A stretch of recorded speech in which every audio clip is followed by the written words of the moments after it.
This is Talk is Sheep, a podcast by the Wild Sheep Society of British Columbia. Come along as we take conversations that matter to you into the high alpine.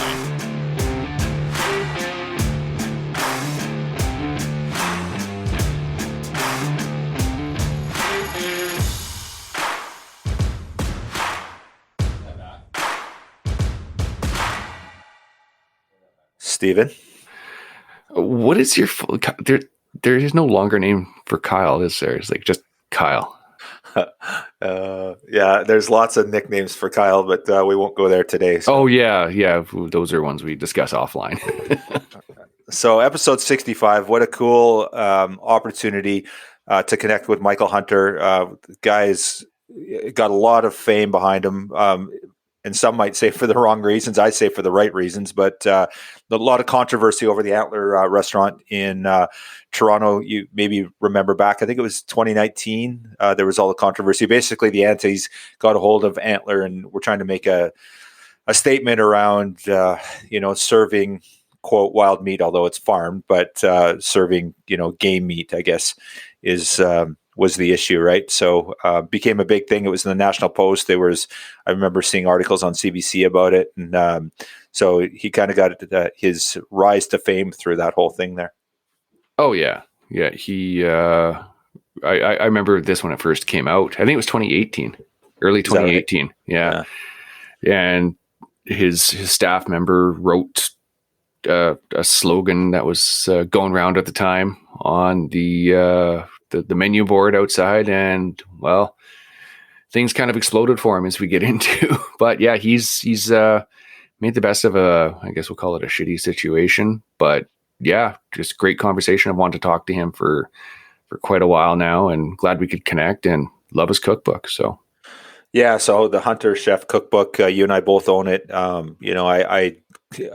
Interesting enough, I'd known about the cookbook, but I had never really reached out or picked it up, and the kids grabbed it to me for Christmas. So I was like, oh my goodness. And then we're talking about having Michael on. So just a great segue there, a great fit, and just a great talk with him. Just really cool to hear, obviously a really busy guy. You could just talk, like when we're talking, he's just he's got his hands in so many things, and really, really cool guy to talk to.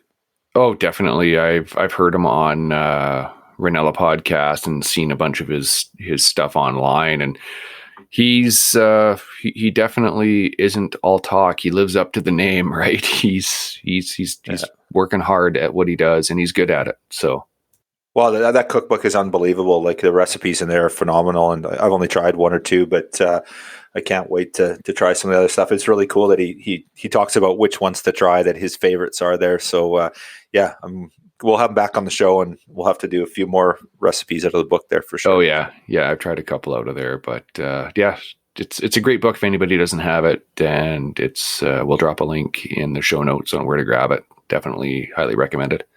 And then he's also the owner of Antler Kitchen and Bar in Toronto. So if you ever make it out that way, that's the one that kind of exploded because people were protesting in front of it. Literally had hundreds of people in front of his business there, and he's trying to run his business out of there. So if you ever get to Toronto, go and check it out. It's obviously a great restaurant. So okay, housekeeping stuff. The big thing that we want to remind our listeners is we have our Wild Sheep Salute to Conservation. It's going to be on March the 12th, virtual event this year.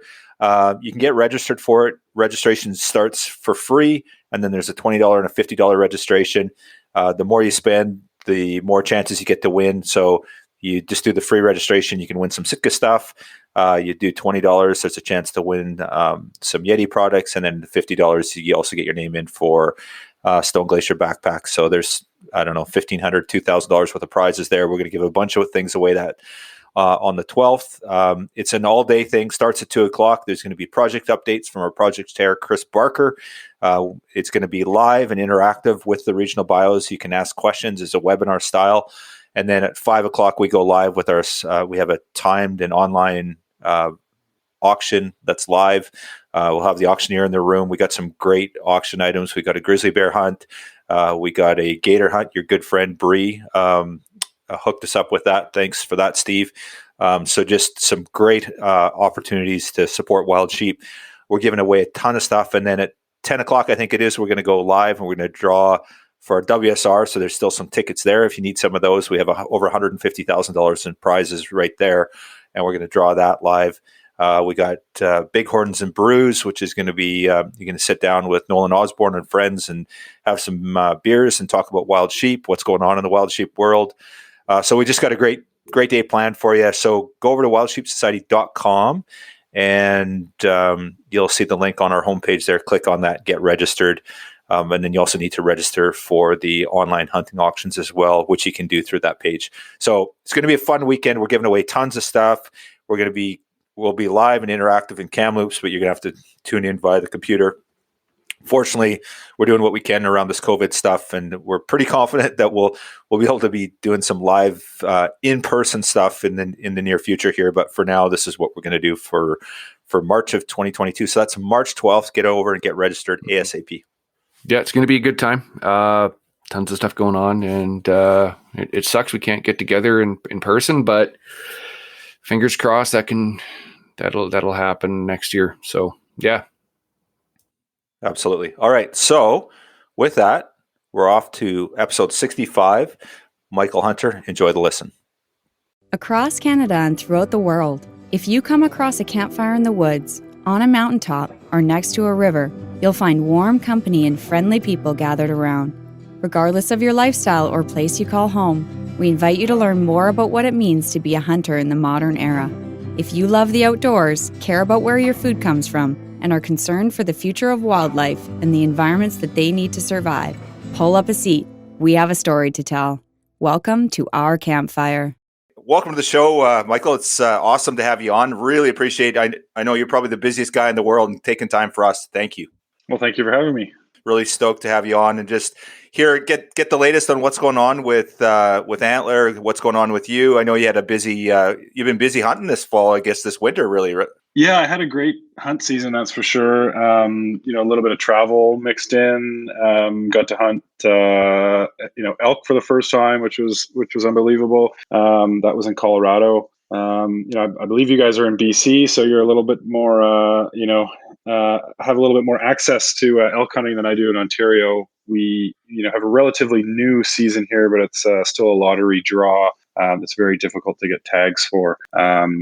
So I've been putting in for the draw for a number of years. Haven't been successful.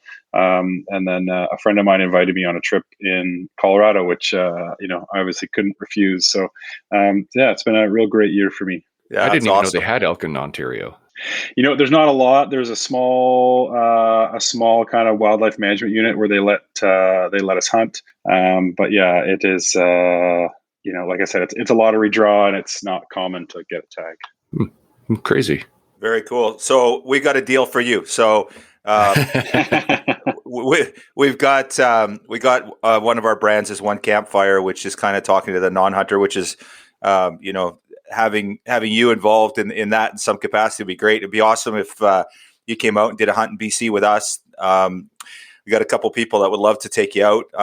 I would take you out, but I'm a shitty elk hunter, so I'm probably not the best guy.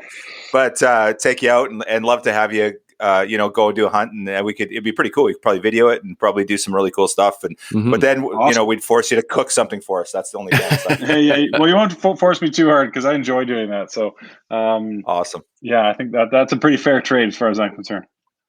Very cool. Well, we should talk offline on that for this fall. But well, cool. So one of the things that we'd like to touch a little bit on, Michael, is kind of where your love for the outdoors, wildlife, and I guess your tie-in with the cooking industry, and you're becoming a professional chef. Maybe talk about that evolution. I knew you grew up on I think it was a horse farm in southern Ontario. Mm-hmm. So just talk to us a little bit about through that and where that came from, and kind of where your passion for the outdoors came from. Yeah, well, like you just mentioned, I grew up on a horse farm, and a big part of that, you're in nature. So, I've always been fond of nature. I actually grew up fox hunting on horseback. So that was my introduction to hunting, which isn't really for food. It's, more sporting and, predator control for, to help farmers and ranchers with livestock. So, I was introduced to that style of hunting at a really young age, and growing up, I was really always into food. I was that kid at the party that was, eating, the shrimp ring and oysters and octopus and all sorts of, funky stuff. And yeah, I always loved food from a very young age. And I wound up working at a restaurant just as a part-time job in the summer before I started high school. So I was rode my bike to this diner, and I actually applied to pump gas. It was a little gas station diner, and the owner didn't need any help at the gas bar, so he asked if I could work in the kitchen, and I just wanted a job, so I took it, and I was washing dishes and doing some little prep jobs. But it was a really incredibly busy place. So on the weekends, there was like lineups out the door, and they had a really great brunch on a weekend. So I eventually started, working the line as a breakfast cook. And I enjoyed it. I was, it's fast paced, it's fun. There's a lot of young people in the kitchen. And, from there, I wound up working at a golf course because, the pay was a little better. And I really enjoyed the social aspect of working in the kitchen. And, as my interest grew, in learning about the culinary arts, and it all really revolves around, using the best ingredients to start with. Our jobs as chefs is a lot easier when you use, organic, local produce, just because it tastes so good. So, the more I started gardening, I had a vegetable garden when I was 17 because I just wanted to eat, more natural food. And I thought it just, tasted so much better. So, when I went hunting for the first time, which was for wild turkey, I couldn't really believe the flavor difference between wild turkey and farm turkey. And that's really what, was the hook for me, was that I didn't want to eat, that farmed crap anymore. I wanted to eat, the real deal. And, kind of the rest was history after that. Very cool. So, growing up on the horse farm, was there that hunting? Did that start very young for you? Like that, you said your first hunt was that fox hunt. Were you pretty young at that age, or? Yeah, I was a kid. Like I was, maybe 10 or 11 years old. This picture my mom has this picture. I'm on a pony beside her on this great big horse. And you're galloping through fields, chasing after these hounds. It's a pretty neat experience. Yeah, I can imagine. I would love to do that. Can't hunt fox here in BC, but you can trap them. So I've had. Oh yeah, okay. So it doesn't fall under. Here they're under the small game license. Okay. I've never actually shot one. Here, we call it fox hunting, but it's more for coyote. At this point, the foxes aren't really that big of a problem, but the coyotes here are just really overpopulated. Yeah, we got that with the coyotes and the wolves here. They're under your regular license, no tag needed. But no foxes though. Huh. Neat. Cool. So you went from working at the golf course. So and then and now and your story professionally. So I guess let's just go down the path. I guess let's talk about your as a chef and because really interesting story about getting your red seal and then the evolution and then why your passion for your own restaurant. So let's just take us down that journey of how you got to where you are today with Antler, please. Yeah, so like I said, I was working at this golf course, and then in the off season they would close. November they were done for the year. So I wound up working at a small, kind of fine dining country inn type of place where it was, I think 35 seats. And, there was a real chef working there, whereas the golf course, they used, a powder to make gravy, and mashed potatoes were in a bag. And there were I had these questions like, why are we using frozen mashed potatoes? Like, I've never seen this stuff at home. So, in the off season, I was working at this local country inn where, the chef was making bread and stuffing sausages and, making fresh pasta. So that was really where, my passion for learning was, really accelerated. And, after I think I worked there two winters I worked there, and then I think kind of by the third season I was done with the golf course. I didn't want to be making sauce from powders anymore. I wanted to be a real chef, and I had my daughter when I was really young. I was just finishing high school, and I kind of made the decision at that point. Like, I've got all this experience cooking. I've I know what I want to do, so I'm just going to enroll in chef school. So I found a Red Seal apprenticeship program where I could go to school 2 days a week and then work the rest of the week and get paid. So it was just it was a great program for me where I could get my education. Most of the school was sponsored by the government because it was a Red Seal trade, and I could still work and get paid. So it just kind of worked out that was the program for me, and that sort of started my journey as a chef. And working with this guy at the Country Inn, who's still a close friend of mine today. We learned a lot. Even together, we started foraging. There was a park across the road where we would go on our break, and we picked morels and wild leeks and all kinds of wild herbs and things like that for the restaurant. So foraging just became kind of part of one of my hobbies. My friend kind of told me that he was making maple syrup, and I was just like, "What do you mean you're making maple syrup?" And then, he told me what store was selling the taps. It was a farm supply store. So I went and bought taps and started tapping trees on my friend's farm and boiling it down to make maple syrup. And it was just the food. Foraging and lifestyle just, became a hobby. It just, it's kind of all encompassing. My whole life revolves around food. The hunting is for food. The foraging is for food. My work is for food. So I'm pretty much just thinking about food all day, every day. Wow. That's intense. So you go through, you do your Red Seal, and then are you back to the diner with your friend, or is that when you obviously ended up in Toronto working in some very high end restaurants at some point? So how did that journey take you? Yeah, I didn't see my career really advancing working, in the country. It's definitely not as busy. The clientele aren't as adventurous. So following the money, I wanted to work in a restaurant downtown Toronto, where I could significantly increase my salary and really try to make a living. So I think the first Toronto restaurant I went to was Sassafras, which was in Yorkville. So it was fine dining place, extremely busy. 140 seat dining room with a 80 seat patio and that event space upstairs. So just a really, really busy high end restaurant. And I stayed there for about 4 or 5 years.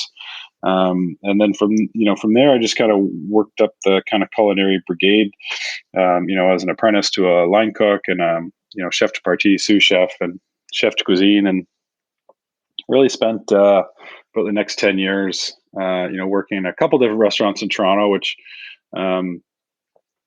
really just led to opening my own restaurant. When you work for somebody else, you really have to cater to what they want. It's their restaurant, or their menu, or you have to propose a menu to the owners, or in some cases they're larger restaurants, and there's a board of directors or what have you, and you kind of have to propose your ideas to other people. And game was something that I wanted to serve, and was able to serve on occasion as a feature, or a special or something like that. But it wasn't. I wasn't really allowed. A lot of places didn't want me to do game as a set menu item for whatever reason. So I obviously kind of becoming frustrated because my lifestyle was revolving around hunting and wild game, and I didn't want to eat farm stuff at home, and I wanted to kind of share that with diners, and that was important to me as a chef. I worked for a famous chef at one point at a restaurant called Scarpetta, and he handed me a cookbook when I first started. It was his, and I thought, well, Scott's a regular guy, and he seems like a regular guy, and he's got a book. What's stopping me from working on a book? And So about 12 years ago, I got this idea that I'm going to start working on a book about wild food. Everyone I talk to about foraging and hunting, and my friends and family circle, wanted me to talk to them about it or teach them or take them with me. So I thought, a book would be a really cool idea. Because what I was doing, it's not new. As you guys know, it's where we came from as humans from hunting and gathering. But living in a city, it's not something that's quite common. Living in Toronto, certainly most of my friends here don't hunt. So it was really interesting for me to kind of go down this path and start working on this cookbook. So, okay, so there's a bunch of stuff I want to jump into there, but first of all, let's talk about your evolution as a chef. Like, was this just all, so obviously you went to a really good school, you got your red seal, you had some really good mentorship through, people you've worked through over the past, but was it always just natural for you just to kind of have a vision of like, oh, this would be really good paired with this, or was there a lot of learning? Like, obviously you've been very successful in everything you've done, Michael. So is it kind of, has it been a natural progression? Or is it just like you're one of those people that just that it stood out for you? It was just obvious that this is the way it has to be done, and it comes naturally to you, or is it kind of a combination? Obviously, lots of hard work. Not undermining that, of course, but yeah, it's a difficult career. So you have to put in a lot of hours. You start off making next to nothing. A lot of chefs or kids in culinary school now, their programs have internship, which is not even paid. So it's a tough grind as far as the trades go. It's probably one of the lowest paying trades. Carpenters, electricians, plumbers, they all start out making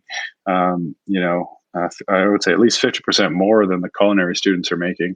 So it was really just passion for me that was driving it, and I loved the kitchen. It's fast paced. There's high adrenaline.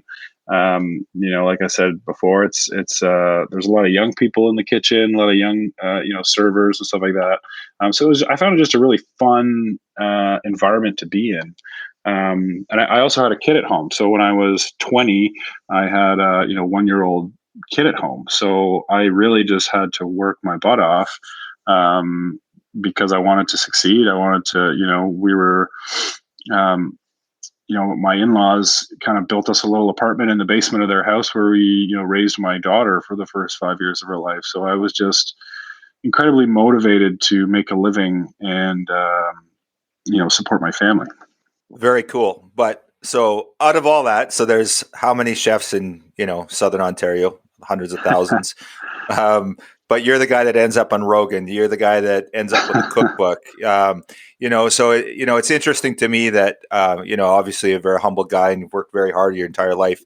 So, and I guess that's one thing that I'd like to hear from you. When you self-identify, so now you're obviously, you own Antler, you're a small business owner, you're a chef, you're a hunter, you're a father. What do you identify as? When somebody says, what do you do? If somebody was to meet you on an airplane, you'd know who Michael Hunter was. Who are you? What would you self-identify as? I usually tell people that, I'm a restaurant owner and a chef is really, what I tell people. The cookbook and, the hunting industry is, very new to me. The cookbook came out the fall of 2020, I believe, 2021. The book's about a year old at this point, year and a half old.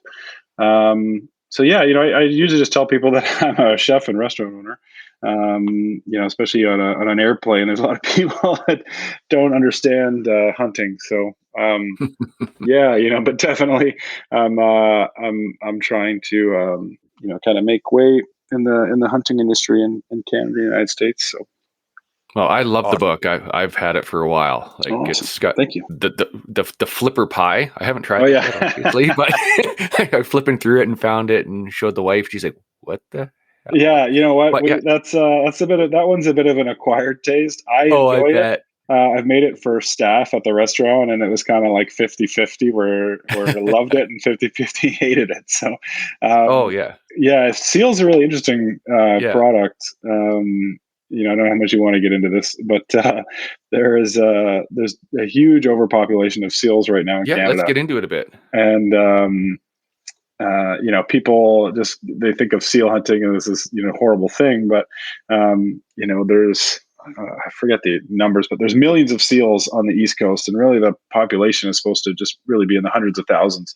And they're actually screwing up the water quality for schools of salmon and the natural aquatic life that live on the East Coast. So again, really interesting product, and the whole seal fur ban and things that are happening in the world are actually hurting indigenous communities that hunt seal for food, and the fur is really a byproduct. But people have this image of clubbing seals. Well, that's not how they hunt seals. No. They use rifles, and seal clubbing is actually illegal. They have to be a certain size. They're not hurting baby seals. So, really controversial ingredient to work with. But if you actually look at the laws around it makes a lot of sense to eat it as a protein. It's talked about as being a natural, renewable resource, really high in protein, iron, really great for you. But as a chef working with it, raw is really flavorful. Making a tartare or like a seared raw tataki, things like that. But when you cook it out, it really brings out that fishy flavor, which you get in the flipper pie. So, the flipper pie is made, there's lots of onions and turnips and sort of sweeter vegetables and bacon to kind of offset that fishiness, which I kind of like that taste, but there's a lot of people that it is off-putting. So, but the history of that one is my aunt. That's pretty awesome. And she gave me a recipe, which, I credit her in the book for. So, awesome. That's kind of how that came to be in the book. Yeah, what I think is really cool about the book is it's not what you'd expect at face value. You go, okay, hunter chef, he'll have deer, he'll have moose, he'll have grouse, but you look through it, and off the top of my head, you got things like elk. There's wild turkey. I remember pigeon being in there. Yeah. Squirrel. It's all stuff that's a little bit outside of the norm.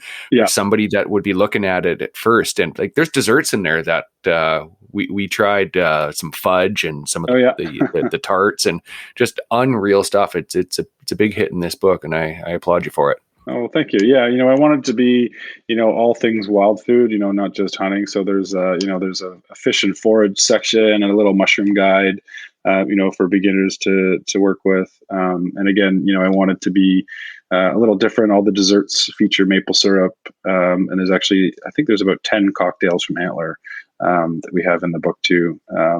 They're using some kind of wild herb or maple syrup as the sweetener. So yeah, it worked out to be about a 10-year project. And it's actually kind of how Antler started.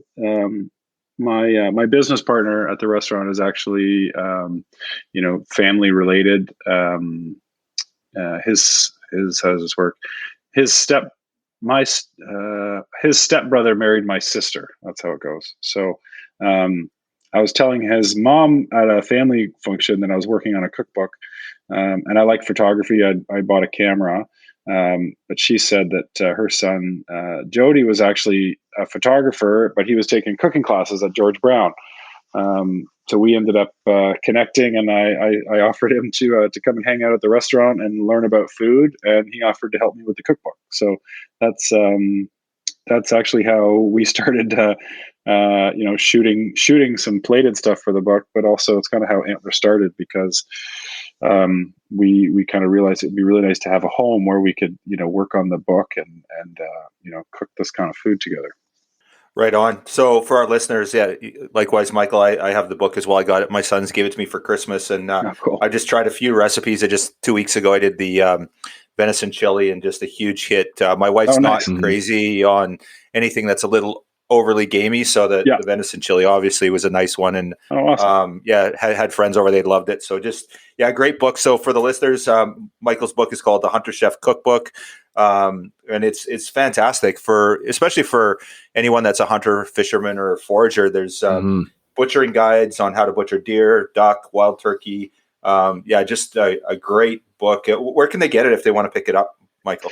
Pretty much all bookstores. Cabela's has it. Amazon, my website, thehunterchef.com. There's a store button where we actually sell signed copies and ship them out from Antler.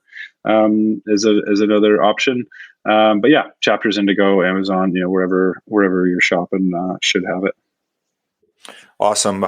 Yeah, very cool. Really enjoy it. And not only is it, it's really a coffee table piece. I don't keep it on my bookshelf. I actually set it in the living room so that when guests come, they can look at it. It's cool. It's so beautiful, just artistically, it's beautiful. And then, once you get into it, it's gorgeous as well. So thank you.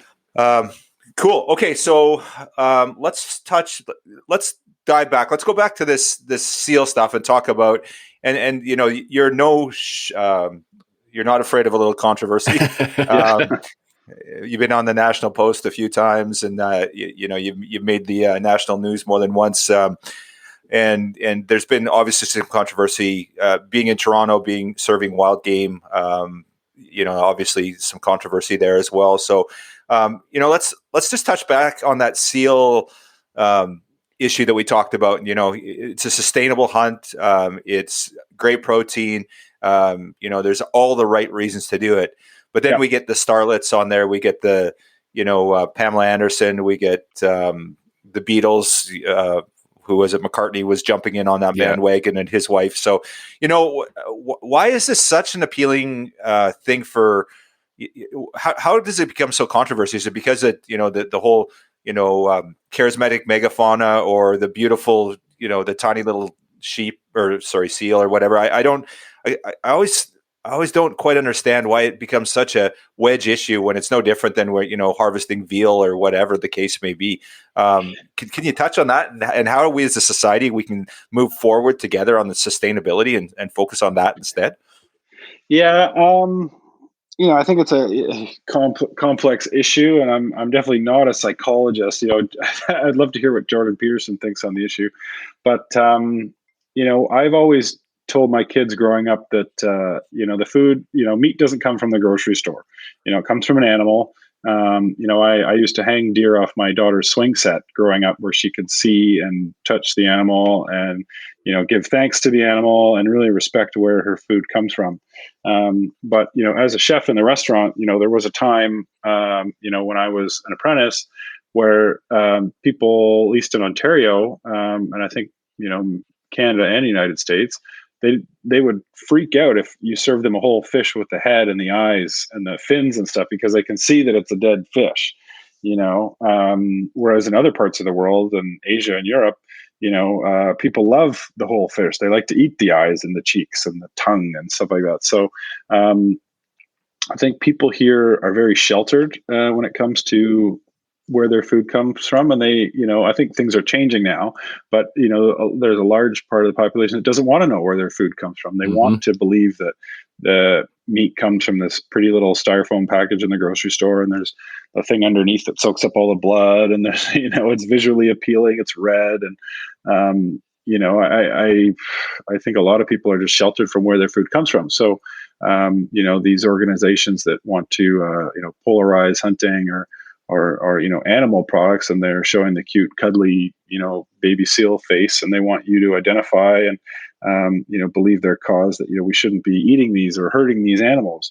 But, a lot of people have to eat meat to survive. And, you can't, it'd be very difficult at least to have a vegan diet if you lived in the Arctic, or you live in certain parts of Canada.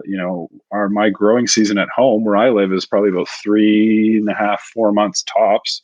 I can't, how am I going to survive in the winter? Am I going to, as a carbon footprint thing, if we want to talk about that, am I going to buy, quinoa that's flown from South America? Am I going to eat, tofu from monocrop soy that's, made in Asia or flown from, United States or Mexico? Like, I think people are really naive when it comes to, what's good for the planet and what's good for their diet. And, and everybody has the right to choose, and I think for me that, the controversy we dealt with at Antler when we had vegans protesting our restaurant was, you can't tell me what I can eat, like, nothing about me. Like, what if I was allergic to soy? Like, it's just ridiculous that there's, groups of people trying to control what people eat. And we have canine teeth. I believe we're, by evolution, meat eaters. And if you don't want to eat meat, that's fine. And you're more than welcome to come to Antler, and I'm happy to cook for you. But, you can't tell me what I should and shouldn't consume as a human being. Well, it's interesting. And, we won't go down that rabbit hole today because we could spend 4 hours talking about it. But, these, mass crops, these monocrops and the land that's lost and, what that's done to, wildlife and all species, right? We're not just talking about one or two deer. We're talking about, everything from frogs to shrews to moles to birds. That land is being, and honestly, habitat loss is probably the biggest, threat to wildlife in Canada right now, for sure. Yeah. I would think that predation probably, but habitat loss is one of the big ones. And a big part of that is the agriculture community. Nothing against the ag community, but it's a reality, right? Yeah. And it's, we have to, there's a lot of, I don't know what the answer. I don't know if we have to farm like that to feed the amount of people we have on this earth. But I think if people were a little bit more responsible about, maybe growing food themselves, even if you have a condo, you can have a balcony garden, or at least an herb garden or some tomatoes or something to offset where you buy your food from. But, the world has evolved a lot since the days of the little family run farm. And when people neglect to, I think, take responsibility where their food comes from, there's no other option but to, go to the grocery store. It's, we've definitely gone in a weird direction over the last 100 years of where our food comes from. I don't think, cattle ranching millions of cows is really the answer either. And that's why I choose to hunt. I think the animals have a, better life in the wild. And, I think dying, from a hunter is a lot better than dying from being eaten alive by a pack of wolves. So, it's definitely a very interesting debate. And I think the people that are, on the other side, don't even want to look at the facts, where hunters are coming from. They just instantly identify that it's, wrong, and they're not open to discussion. Yeah. So, I feel that there has been an evolution even in, these past few years. And maybe it's my perception because I'm a hunter, but I just feel that things have changed. There is a bit more of a recognition about sustainability, being more responsible on the planet, knowing where your food's coming from. I think COVID's maybe exacerbated this a little bit. What's your experience? And I'm in, just for the sake of clarity, I'm in downtown Victoria, sort of, in some capacity, a familiar environment to what you're living in downtown Toronto there. So, From your experience, have you seen an evolution in the last 10 years from where it's come to where we are today, or is it just the same thing? It's just we've gotten used to it. We tune out the noise.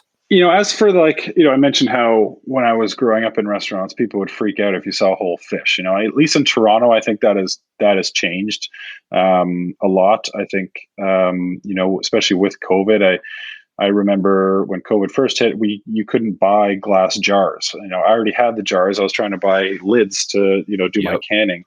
And it was incredibly difficult to find lids. And it was kind of interesting that, more and more people now, all of a sudden, when there was, threats to the supply chain, that people were rushing out to, buy canning jars, and I thought that was really cool. When all restaurants in Canada were shut down, people were, now all of a sudden having to cook at home. The cookbook sold very well in Canada and the US because, people were turning to new ways to cook at home.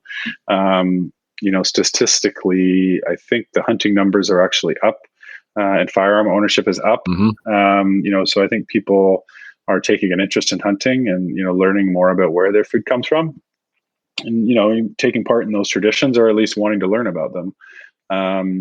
What really blows my mind is the new emphasis on, plant fake meats, Beyond Meat and these types of products. because I think they're absolute, garbage. I don't understand half the ingredients there. And then when I read the label, and there's no real knowledge of, is this stuff actually safe to eat? It's just bizarre. I actually tested some of these things and eaten them, and I think they taste good, but at the end of the day, it's just junk food as far as I'm concerned when you look at the ingredients. So I don't think it's the answer when it comes to food security is to switch to plant-based fake meat. Yeah, I had the same issue here when COVID first hit, trying to find jars and stuff, because I make jellies and jams and all that from wild edibles, and it was the same thing. Like, people looked at you because you were buying 12 jars or 24 lids. They looked at you like you were hoarding. It was absolutely crazy. And this, you're like, I do this every year. What are you talking exactly about? Exactly. Like, I've sent Kyle some jelly as well, right?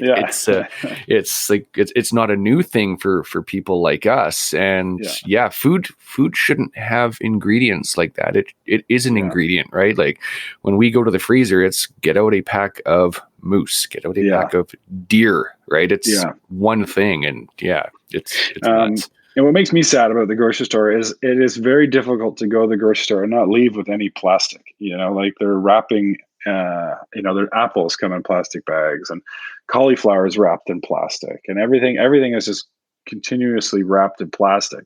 And what kind of hurts when the government makes these, carbon tax, laws and things, like, we're being punished for pollution. It's not really our fault. Like, not everyone can run out and just buy an electric car overnight. Like, it's, and where does the ingredients for these batteries, where is that coming from? And, how much diesel fuel does it take to actually mine this lithium? Like, there's really, more debate needed on these subjects. And it's, I think it's kind of sad what's happening right now in Canada.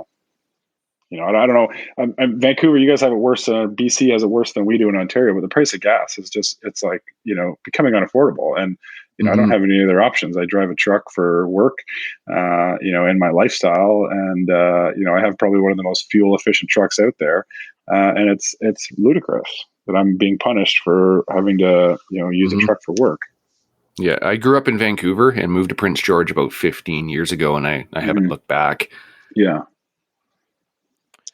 So let's touch a little bit on the controversy around Antler. So obviously you guys started the restaurant, you started serving wild game, and then I guess that kind of being in downtown Toronto, the location, and interesting reading that some of your former bosses were like, we can't serve wild meat, it's going to be controversial. And you're like, yeah, but let's serve wild meat. So take us through that journey. And I want to hear the story about butchering it in your front window. You got to tell that story for us. For sure. So, just for, maybe people are listening that may not know. So all of our game is farmed. So we can't, I can't drag a deer into the restaurant and sell it, legally in Canada.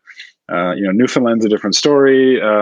Parts of Europe and, other parts of the world you can, but, most of Canada you can't. So, all of our game comes from local game farms, and our bison comes from Alberta. Wild seal actually falls under fish. So that's how people can hunt and sell seal, is because they have a commercial fishing license. We're definitely, a unique concept, probably one of the first of its kind, maybe in a long time in Ontario anyway. And one of our staff wrote, we used to, play around on our chalkboard sign, and one of our staff wrote, "Venison is the new kale," on our chalkboard sign. It was at that time where kale salads were the most popular thing, in Canada, United States. And there was a vegan cyclist who was part of a, vegan activist group, and they would protest. There's a few slaughterhouses in Toronto and Etobicoke that they would protest at. So the leader of this group rode by our chalkboard sign, noticed venison, looked up the restaurant, looked up me, and decided we were going to be their next target. So for the following 3 months, they came with their little group of 5 to 10 people, with signs and a megaphone and, basically just harassing us, harassing our customers, harassing our staff. Once a week. They came for 3 or 4 months. And I would always leave the restaurant and take the night off because I was, so pissed. And there was one day where I couldn't leave. Someone was off, maybe on vacation. I forget why I had to stay there. But we had just got, we buy deer from a local deer farm and we buy it whole. He usually sells to butcher shops and stuff like that. And he doesn't have really processing room or equipment. So he would only sell to us whole. So that morning we had a deer delivered, and I was so fed up. I just decided, well, they're gonna, disrespect us and our staff and harass us. Well, I'm going to do something to, upset them. So I took a deer leg, cut off the back leg, and got a cutting board and went to the front window and started to, debone and joint the deer leg in front of them as my, protest back. And they filmed it and put it online, and it went viral after 3 days of floating around online, and just brought us international attention, and this nightmare went on for 11 months. They protested us once a week, and after it went viral, major news outlets were coming, and there was hundreds of people outside, and counter protesters, and it was just it was kind of like dinner and a show at Antler for that year. So was that good for business, Michael, or was it? Would you have done without it? Where do you stand? It's a touchy subject to say it was good for business because we were trying to get an injunction to get them to stop, actually. So we were going through these legal means, where I was really forbidden to say it was good for business because we were trying to get rid of them. So, it definitely brought us international attention, international publicity, but it was extremely frustrating. It brought crazy people from both sides of the kind of spectrum out. Death threats to me and my family online, and I definitely wouldn't ever want it to happen again. Did it make us busier? In the long run, maybe, but it was just we had to hire a security guard. We had to hire a crisis PR firm. It was just an incredible amount of stress, for the business that it did bring in. Yeah, for sure. So where do you sit with all that now? Like, is it kind of waned a bit, or do you have issues around that, or is it kind of gone away? It's pretty well gone away at this point. We get the random comment from somebody on Instagram or Facebook that discovers it for the first time. Every now and again somebody posts about it online, or there's a news article online somewhere, and we get either some support or some online hate because of it. But it's really kind of non-existent these days.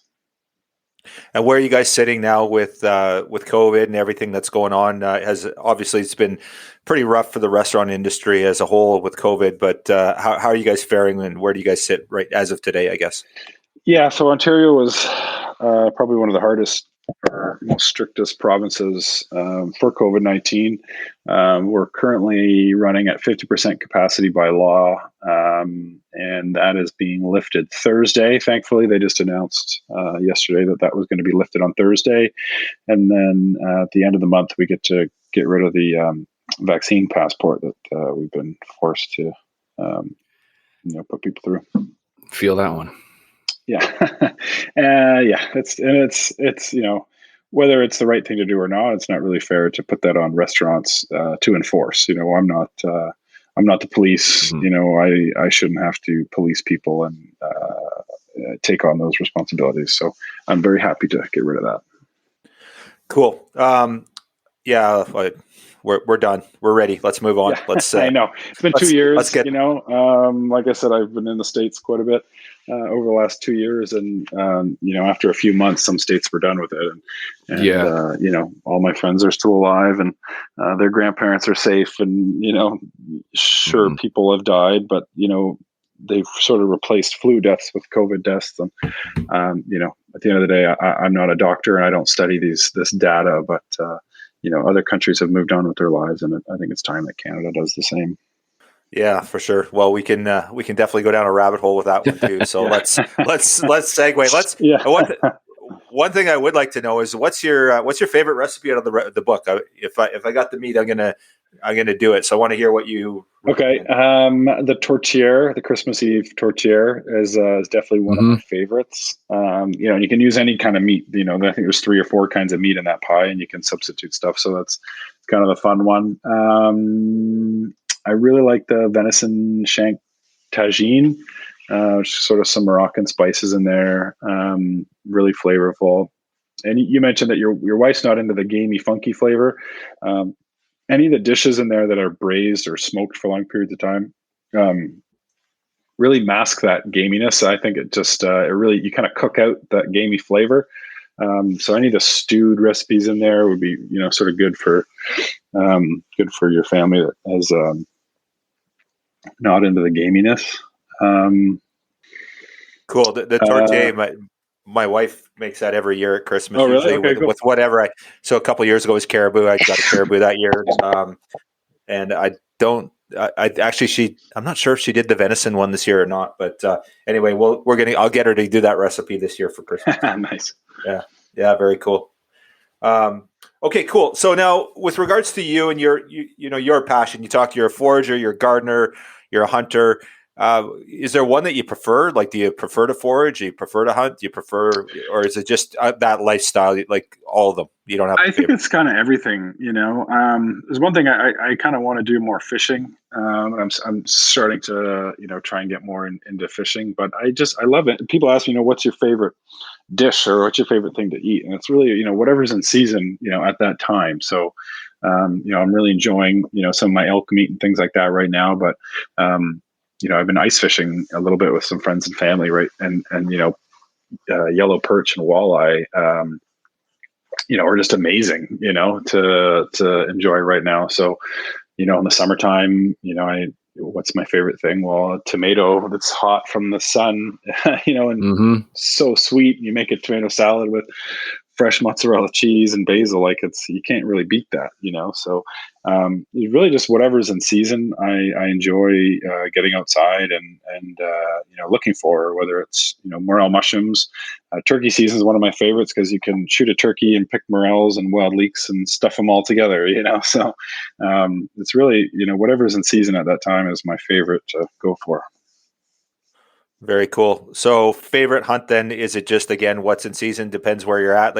Or I guess, what's your most memorable hunt? When you think back of all the hunting you've done, ever back to when you were that young boy on that horse, what's your favorite? I think my first turkey hunt still is pretty hard to beat. New to hunting, and turkey hunting can be so difficult and frustrating at times. And I think I talked about it in the book that 12 birds came out, and it was just a sort of magical hunt.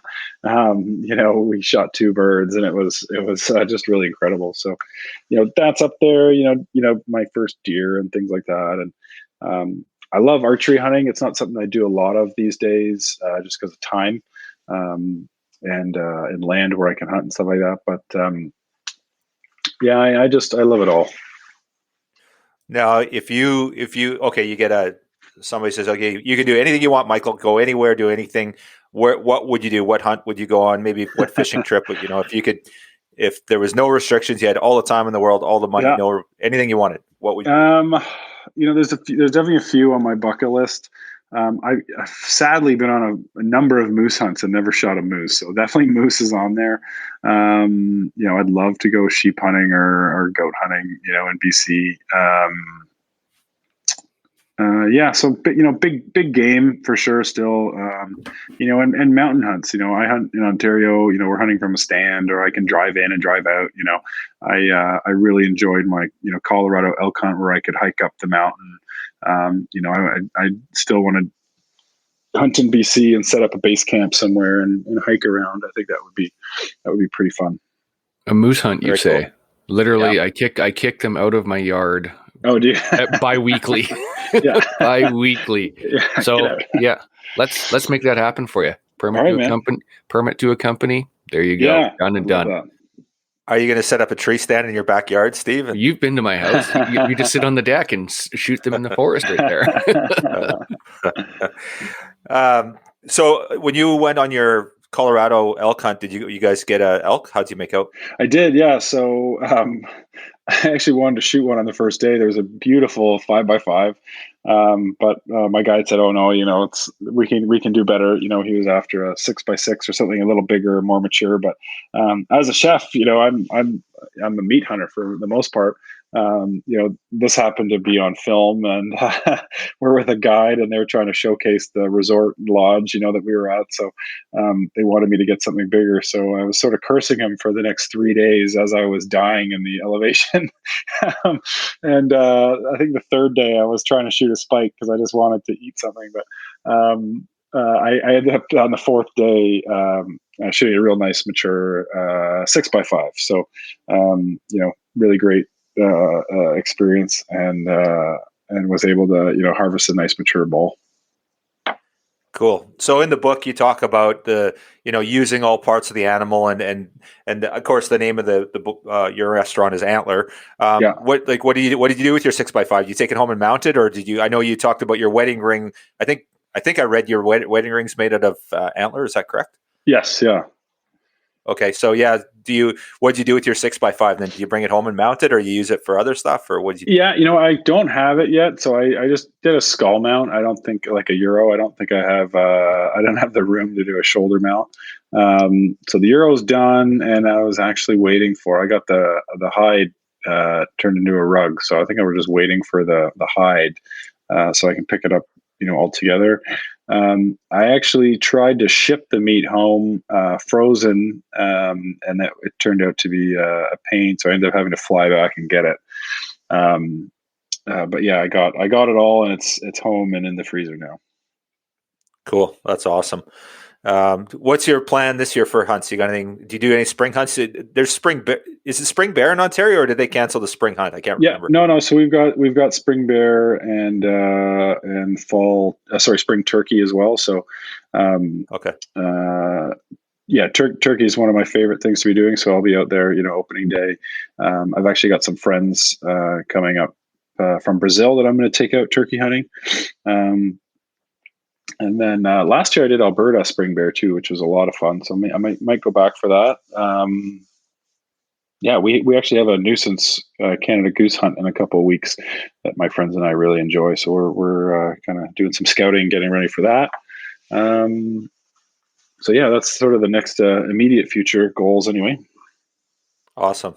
Do your offspring, any of them hunt? Have you had them out, or what's the plan there? So yeah, both my daughter and my wife, I've got their gun license and hunting license now. And then my son is turning 12, so he will be doing his, we've just actually signed him up for the Hunter Ed course. And he might actually get it before the goose season. So hopefully he can, legally accompany us, for the goose, and if not, definitely turkey for sure. Awesome. That's very cool. Okay. So, you've done it all, right? You're a hunter, a gatherer, forager, fisherman, small business owner. You've been, you've been in the national news. You've got your restaurant. So what's the future for Michael Hunter? Where do you go from here? Just, you just ride the wave, or you got aspirations? Is there another cookbook coming? What's the plan for you for the future? Yeah, pre-COVID, we were trying to open a second restaurant. We were trying to buy a building, and COVID crushed that project. So we're just trying to figure out what the next steps are. Let the dust settle, I think, on the economy a little bit before we rush into purchasing a property. But I definitely want to keep growing. I don't think standing still is ever a good idea.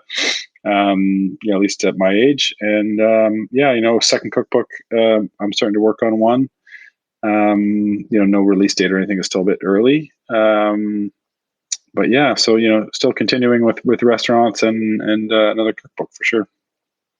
Cool. So with regards to the restaurant now, how much do you spend back in like getting your hands dirty? I'm guessing almost not. If you're cooking for yourself, you're probably not doing much in the restaurant, or are you back there working away? So I'm there, at least four days a week, when I'm not out hunting. So, I try not to work the line or be the prep guy anymore, but there's definitely occasions when, people are off or sick or on vacation, I fill in the gaps still. I'm trying to focus on, growing the business and, it's difficult to grow the business when I'm the guy peeling onions. So it's definitely hard to take a step back. But yeah, I'm focusing on growth right now. So, so you've kind of evolved from, obviously you're still well steeped as a chef, but, it's now kind of evolved to that business owner aspect and growth and that. Do you miss just going back into the kitchen, putting the apron on and just building stuff? I do. We still work on new dishes. When I'm working on new dishes, we have a chef de cuisine now. So I still do, some work in the kitchen. When I'm, a lot of the stuff that nobody likes to do falls onto me when it's fixing things or, dealing with leaks and plumbing problems. So a lot of that, stuff that's no fun falls onto me. So, when our ceiling was leaking the other day from a leak in the roof, I was certainly missing just working in the kitchen. That's for sure. Yeah, no doubt. Oh, it was interesting. You mentioned we had this set up a week or two ago, and then same thing, right? There was a bit of a minor emergency. You had you needed all hands on deck, and we rescheduled that. So the ever moving schedule of a business owner, right? So. Yeah, the restaurant industry is a tough one.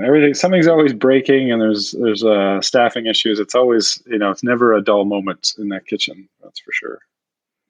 It's crazy. My son works in a restaurant locally here too, and he just said really? that if you've seen the stuff that goes on behind the scenes, it's just shenanigans, right? So yeah, the movie Waiting. Awesome. I was going to say Waiting. Yeah. That movie. Not the same for every place, but it's just. I don't think I ate in a restaurant. I think I ate in a restaurant for a couple of years after watching that. Yeah. It's so angry. Awesome. Well, hey, Michael, I know we've taken a bunch of your day today, and I'm really grateful for this. I thank you so much for coming on the show, and I'd love to talk to you. Maybe we can try and do this again after your fall hunt and catch up and see what's going on in the industry and your latest happenings, and talk about your fall and go from there. But thank you again for coming on the show today. Sure. Yeah, thanks, guys. Thanks for having me. Really pleasure, getting to meet you both, and please keep in touch. Definitely. Awesome. Keep up the great work. Thanks for all you do. Thanks, guys.